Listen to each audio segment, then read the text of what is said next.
खबरों में भी आगे बढ़ रहे हैं और बात करेंगे कोरोना के कहर की। एक तरफ कोरोना का खतरा बढ़ रहा है तो वहीं पर अब यूपी में 5 अगस्त से सीरोलॉजिकल सर्वे शुरू करने की तैयारियां हैं, जिसके तहत लोगों के खून के रैंडम सैंपल लेकर एंटीबॉडी की जांच होगी, जिससे संक्रमण को रोकना आसान होगा। अगर हम बात करें यूपी में संक्रमण की करें तो एक दिन में रिकॉर्ड 4,453 नए पॉजिटिव केसेस हैं और 43 की मौत भी 24 घंटे में, जिसके बाद से आंकड़ा 85,000 पार हो गया उत्तर प्रदेश में 85,000, जबकि अब तक 1630 मरीजों की मौत हो चुकी है।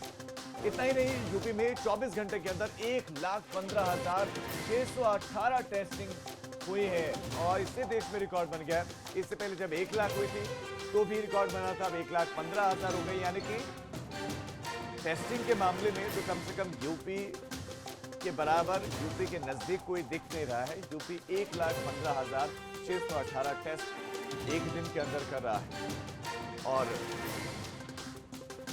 चिंताजनक बात यह है कि जो एक्टिव केसेस हैं वो ज्यादा है।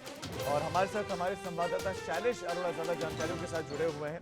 शैलेश, इसमें दो, एक तो सीरोलॉजिकल टेस्ट है, इसके बारे में आप दर्शकों को बताएं, और दूसरा ये कि जो टेस्टिंग बढ़ी है, क्या इतने लैब्स बन के सारी टेस्टिंग लैब में हो रही है या दूसरे तरीकों को भी इस्तेमाल किया जा रहा है और दूसरे तरीकों से जो टेस्टिंग हो रही है उसको भी टेस्टिंग में काउंट किया जा रहा है? राजीव, इसमें जितने भी टेस्टिंग के तरीके हैं, चाहे वो एंटी-पीसीआर हो, चाहे एंटीजन टेस्ट हो, चाहे ट्रू नॉट मशीन हो, सभी को शामिल किया जा रहा है और इस तरह से 1 लाख के पार ये गया है आंकड़ा। लेकिन देखिए राजीव, ये आंकड़ों का खेल है, समझना होगा। अगर ये कहा जाता है कि देश भर में अपने आप में रिकॉर्ड है, तो ये भी देखना होगा कि उत्तर प्रदेश की जो जनसंख्या है वो भी तो देश में सबसे ज़्यादा है।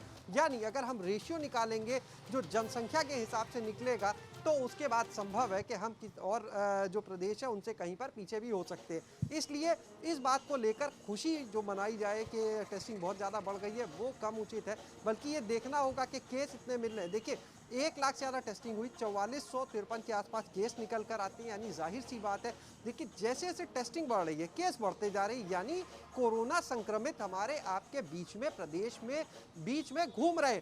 ये तो जो टेस्टिंग का काम है निश्चित रूप से सराहनीय है कि तेजी से की जा रही है, लेकिन इसको जितना ज़्यादा बढ़ाया जाएगा उतना अच्छा है कि कम से कम जल्द से जल्द जो कोरोना संक्रमित है वो चिन्हित हो सके। लखनऊ में कल 562 कोरोना पेशेंट सामने आते हैं, अपने आप में रिकॉर्ड है। किसी शहर में इस तरह से क्या कभी कोई इतनी बड़ी संख्या पेशेंट्स की सामने आई? कभी नहीं। लगातार लखनऊ में कभी 400, कभी 480, कभी 500। कहीं ना कहीं ये तो चिंताजनक है। शैलेश, एक बार आप सीरोलॉजिकल टेस्ट की हम बात कर लें, ये टेस्टिंग की कौन सी प्रक्रिया है, इसका कैसे इस्तेमाल होगा, इसके बारे में आप दर्शकों को बताएं। राजीव, देखिए ये जो सीरोलॉजिकल है, ये सीरोलॉजिकल सर्वे है एक तरह का, जो पहले मुंबई समेत कुछ शहरों में किया भी जा रहा है। इसके अंतर्गत देखिए सबसे पहले कोरोना संक्रमण के जब समझा जाएगा तभी उसके वायरस के प्रकोप को रोका जा सकता है, इलाज बेहतर हो सकता है। इस सर्वे के अंतर्गत रैंडमली कोविड पेशेंट्स के और जो मतलब डिस्चार्ज हो चुके हैं और नॉन कोविड के कुछ के जो एंटीबॉडीज़ हैं उनको रैंडमली कलेक्ट किया जाएगा और उसके बाद उसमें ये ट्रेस किया जाएगा कि जो कोरोना वायरस का प्रकोप है, इसका नेचर किस तरह का है, इसका लेवल किस तरह का है, अंदर एंटीबॉडीज जो डेवलप हो रही है वो किस तरह का है। इसके लिए ब्लड सैंपल्स कलेक्ट किए जाएंगे, उससे ये पूरा काम होगा। फिलहाल जो शुरुआत है वो मेरठ और आगरा से हो रही है। वजह ये है कि आगरा में हमने देखा शुरुआत में सबसे पीक पर था कोरोना का संक्रमण, लेकिन बाद में वो नीचे आता गया। इसी तरह मेरठ है। तो फिलहाल मेरठ आगरा के साथ उन जगह से शुरुआत होगी जहां पर पीक पर जाकर या तो नीचे आ चुका है कोरोना का संक्रमण या आ रहा है। इसके अलावा कुछ ऐसे जिले भी शामिल किए जाएंगे जहां पर अभी पीक पर चल रहा है। उसके बाद एक कंपैरेटिव पूरी डेटा एनालिसिस की जाएगी। माना जा रहा है 1 लाख किट जो है वो प्रदेश सरकार ले रही है और उसके बाद 5 अगस्त से इसे शुरू करने की तैयारी है।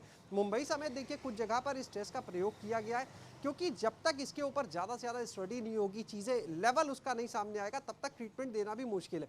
इसी आधार पर ये सीरोलॉजिकल टेस्ट जो है इसको शुरू किया जा रहा है और ये इंटरनेशनल स्टैंडर्ड का टेस्ट है। राजीव, हम अपने दर्शकों को बताना चाहेंगे कि इंटरनेशनल लेवल पर इस तरह का जो सीरोलॉजिकल सर्वे, माफ़ कीजिएगा टेस्ट हम गलत बोले, सीरोलॉजिकल जो सर्वे है इस तरह से ये इंटरनेशनल स्टैंडर्ड का है और इस तरह से किया जाता है। पहले भी हुए हैं, तो अब देखना होगा इस बार का जो सीरोलॉजिकल सर्वे है उसमें क्या रिजल्ट्स निकल कर सामने आते हैं, किस तरह से डाटा आता है, क्योंकि सबसे बड़ी चीज इसमें जो निकलेगी वो यही कि अब जो वायरस है कोरोना का, उसका लेवल किस तरह का चल रहा है, उसका नेचर किस तरह का चल रहा है, किस तरह से क्या उसमें किसी तरह के बदलाव भी हो रहे हैं, तो ये सारी चीजें इसमें सामने आएंगी। ठीक है शैलेश, आपका इस तमाम जानकारी के लिए धन्यवाद। तो एक तो सीरोलॉजिकल सर्वे की शुरुआत हो रही है और इसके जरिए प्रकृति कोरोना वायरस की, इसका संक्रमण और उसके बाद जो उससे पार पा चुके हैं, एंटीबॉडीज कितने तैयार हो रहे हैं, किस तरह से हो रहे हैं, ये सारी जांच करेगा। दूसरी तरफ उत्तर प्रदेश में कोरोना के केसेस बढ़ रहे हैं तो टेस्टिंग भी उतनी ही तेजी से बढ़ रहे हैं।